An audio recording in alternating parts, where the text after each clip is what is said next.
Today we shall be taking a look at Ryan Reynolds' latest film, and we shall be discussing what's good and what's bad about it. And I'm giving you the evidence so you can make your minds up whether you agree with me or whether you disagree with my judgment at the end of this video. Without further ado, let's get into it then. Okay, that's it. That's weird. It farts when I cough. Gross. Super gross. And today we shall be taking a look at the film, the new Ryan Reynolds one, The Adam Project. The Adam Project research came out a couple of weeks ago, and here we are doing a review on it to tell you what I think is good and what's bad about it. But let's first start off with what the film's about, I suppose. Yeah. So the film is about Adam, a guy called Adam, who nicks a spaceship and plans to go save his wife from the year 2018. However, this stupid Adam guy messes up the buttons after being stabbed and lands up in 2022, I believe. And he meets a younger version of himself in the process, in which wasn't meant to happen. However, he uses the younger version of himself to tackle the problem at hand, which is trying to find his wife and to save the universe, their universe, and yeah, it's pretty good. And they then end up travelling back to the year 2018 to meet their dead father. And have I covered everything? I believe I do. I believe I have, sorry. And yeah, it's very complicated, hard to explain, so if you see me stutter or not quite, get what I'm saying, it is a hard film to grasp. Go and watch it yourself, and you could then try to explain it. I'd like to see you try. Yeah, that's what I fucking thought. To start, just before we get onto the positives, I would just want to say that this film isn't like any other time-travelling film, like Back to the Future, Avengers Endgame, let's even say Minutemen, Back to the Future, if I haven't mentioned that already. These other films, you sort of know what you're getting. With this one, I went in there blind. Obviously, I hadn't seen anything. I think I'd just seen the trailer.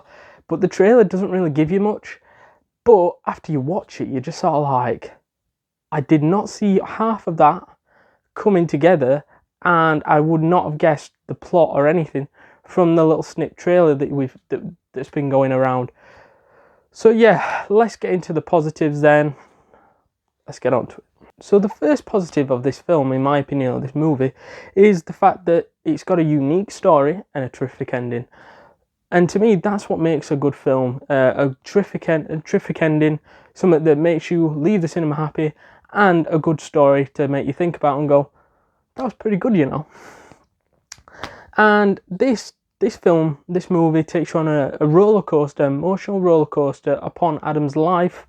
And you get to see the struggles this guy went through through his childhood, and it's amazingly well put together, because it shows him after his father's death, struggling and coping with losing someone, and the fact that it explores how he's affected at school as well with bullying, and that he takes all his anger out on his mother as he blames, as he pins the anger, not blames, he pins the anger on his mother for his father passing away, or getting killed, sorry, in an accident. But this just explores every avenue you'd think of in this film. And what's really unique about this film is, unlike, well, you could compare it to Back to the Future, I suppose, where he meets his other self, which is amazing. We've all dreamed about going, if we could go to the past and meet ourselves, what would we say to him? And this echoed what we would probably say to him, just sort of like, you don't want to be giving away too much because you want it to still happen, and that you want anything that you say to him to be impactful. And what the future Adam says to the younger Adam is probably what we would all say, just sort of like, you try not to get involved because those bad things make him into the person he is later on, and the person that he becomes. And without these bad things, the bullying and his father dying, he would not become the person he becomes. And to me, this unique story explores that brilliantly. And obviously, let's go on to this ending that I've just been talking about. This ending is basically the younger Adam and the older Adam meet up with the father. Obviously, they go back into the past a few years before he dies, because they need to go back there to destroy the time traveling formula, so that time travel can never can never exist. Yeah, or never invented. That probably worked, didn't it? Better. But fuck it. Anyways, so they go back to the past to destroy that, but then they have this real. So after they've destroyed it and defeated the villain, they then go back in time and they relive something they never had, which was they were able to play catch with their father for the last time. It was sort of like a goodbye almost, and I love this because it was just sort of like he died unexpectedly, and then he felt pain throughout his life, whereas this was sort of like thanks, you know, like the goodbye that they wanted for all their life, you know what I mean, to just go by, and then they vanish obviously when the time resets itself and everything, and it's a really cool moment in my opinion.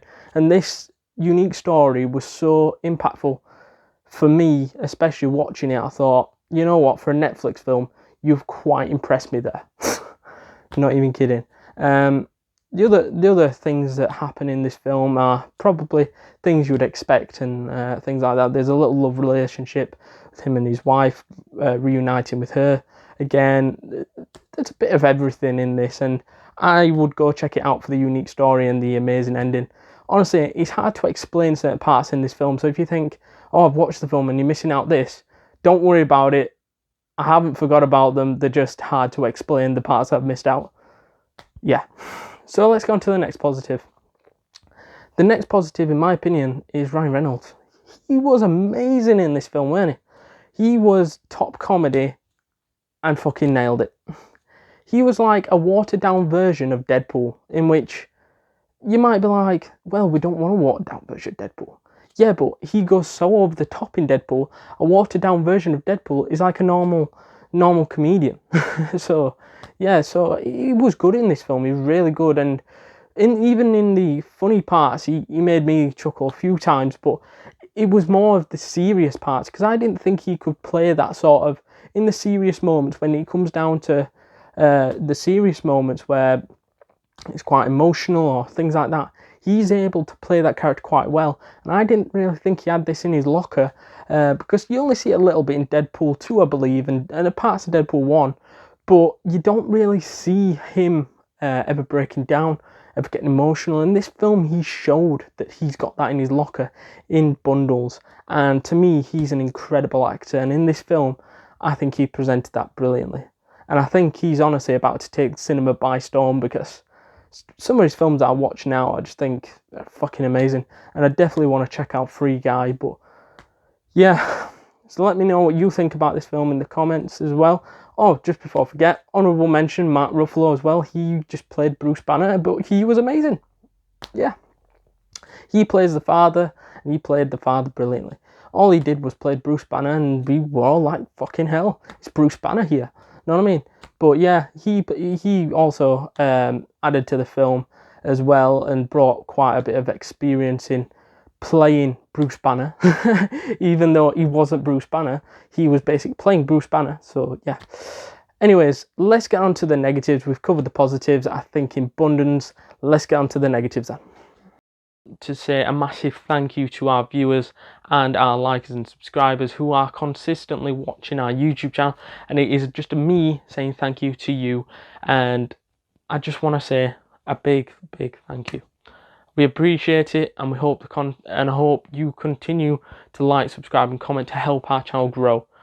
Our aim is to get to 50 subs by the end of the year, and you can help us by hitting that like button, hitting that subscribe button, and getting in the comments to let us know what things you want to see on the channel, because I want criticisms, I want positives from this channel, so then we can help this grow.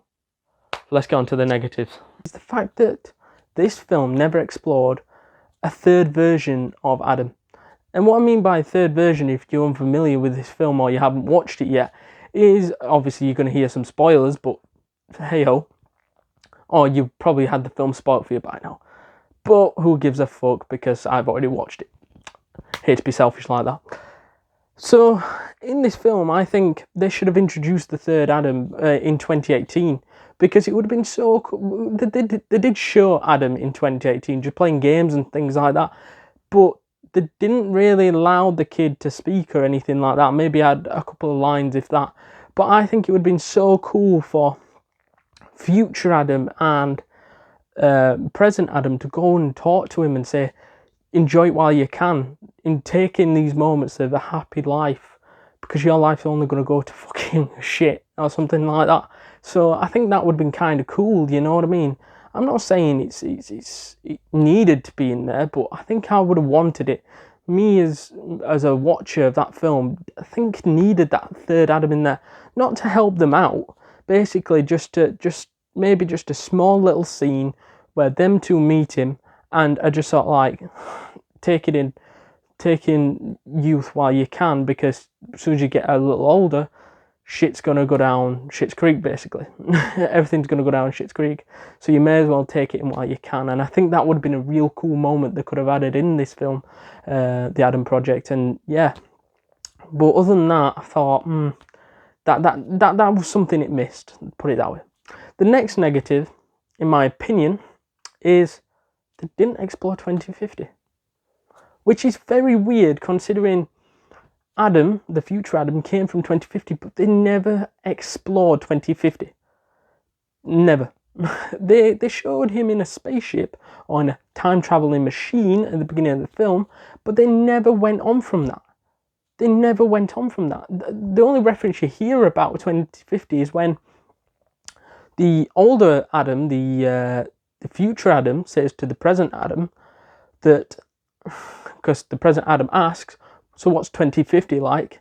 And the older Adam, the future Adam, replies and says, have you ever seen Terminator? Well, that's 2050 on a good day.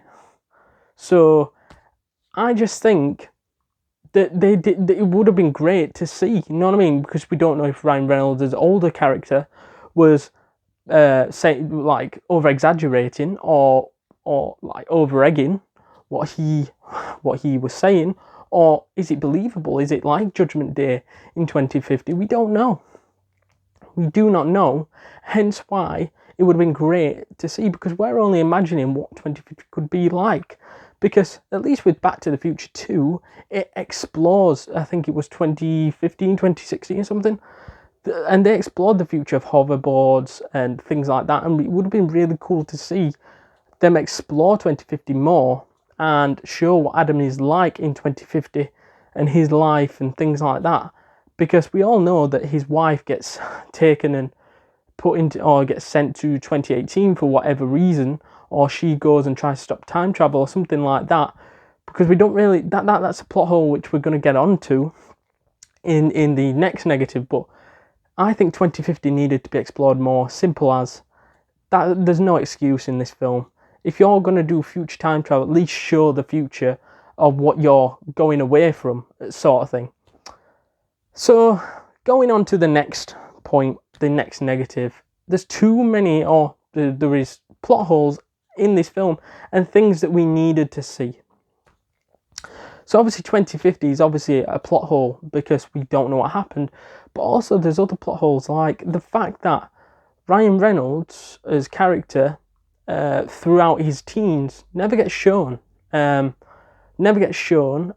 because there's references all over the film that he got arrested, that he joined like some army, military or something like that. And this never gets mentioned, in which I think needed to be mentioned or shown in a flashback clip of him growing up and explaining maybe to present Adam what sort of shit he has to go through, because we never see it on screen as viewers, so we never really know how bad his teens were neither. We just understand his childhood was hard and things like that, but then we assume that his life gets gradually better because he's ripped and he becomes a pilot. So it's like, that's a major plot hole. Those, like, I don't know, maybe 10, 20 years that don't get explained. That's a plot hole. What did he do? Maybe they should have put something in there, surely. And like I said, the plot hole is the confusion of why his wife's in 2018. I obviously I've only watched this film once, so it might have been explained. Get in the comments if you could explain this to me, but I just don't get the plot hole where his wife's in 2018, because I thought at first, is it because she got sent there, or is it because she's trying to destroy time travel? I don't really know why she got sent to 2018, because that was the only reason he went after her to 2018. His mission weren't to stop time travel originally. It was just to meet up with his wife. So I don't really get that. And I don't really get the rival with him and Maya. That never got explained neither, which is quite a big plot hole. He just says, well, she just wants to exploit time travel, things like that, and that's the reason. But I don't necessarily think this explains it enough for me. So obviously that is a big negative. Obviously, yes, we have named more negatives than positives, but most of the negatives were just things to improve the actual film. But let's get on to the summary, so then you can actually see my proper analogy, if you like, of what I think of this film and what IMDb and Rotten Tomatoes also think of this film. Let's get into the summary then. I think this film is rated a 7.1 out of 10. And this is a world-class film, in my opinion. That's where most films, I believe, fit into, which isn't just a good film and isn't just classic or legendary. I think this fits into world-class because it's great to watch and it's a decent family film, in my personal opinion. I think, obviously, if they'd have taken on the improvements, I think this film could have been easily a classic for a thing, but it just shows Netflix never really like to finish off a film. Because if you watch a Netflix film, they always try to cut a corner somewhere. And I think they cut a corner here by not bringing in 2050. I think that was the biggest negative out of them all. You've got to bring in 2050. And I think this really halted the rating I'm going to give, or I gave, the eventual film. And I think I only put it up to 7.1 because of the ending was so amazing. And like I said, go watch the film and then you'll find out how cool that ending actually is. But I think I would have probably rated it about a 6.9, 6.8, similar to that of IMDb and Rotten Tomatoes, which we'll get onto in a minute. But yeah, I just think, obviously, this film could have been tons better. But then again, it's still enjoyable. I liked it. And it's not so bad, is it? And I'd probably watch it again. So Rotten Tomatoes, let's start off with Rotten Tomatoes, because normally we start off with IMDb, I'm starting off with Rotten Tomatoes today. So Rotten Tomatoes rate this as 68%, and which isn't bad, because if you remember, if you've watched the Planet 51 movie review, if you haven't, then we'll try to put a link at the end of this video, so you can go and click on it. But that got a 23% on Rotten Tomatoes, which is really, really shit. So this one got higher, and it's really like an average film, really, the Rotten Tomatoes rating. But these could fluctuate over time, obviously. IMDb also rate this a 6.8, which is around, like I said, if the ending weren't so impactful to me, I probably would have rated this less. Like I said, a 6.8, 6.9, but the ending really stole me and we're like, yes, I've got to. So to me, I think the ending changed my mind on how the film rating should be. And like I said, certain films do that, don't they? That if you have a happy ending or a sad or emotional ending, people remember that ending more than the actual film, in which I do to an extent. But yeah, this film definitely could have been improved. And yeah, so thank you guys for watching, and like, subscribe and comment, and I'll see you guys in the next movie review, hopefully in a few days time. Thanks for watching. Before you go, click this one to see more reviews like this one. Honestly, a full playlist here for you to go and check out. Click this one. However, if you just want to watch just one more video, just click this one. This is our newest video right here. Or if you just sort of I'm not bothered about another video, well, I've got a treat for you. just hit that subscribe button so then you're alerted to the newest one. So then if you're not too bothered now, you can come back later. And also press that notification bell as well. It'll really help us out. Thanks for watching, guys. Let me know, like I said, in the comments down below what films you want to see in here and we can do it for you. Thanks.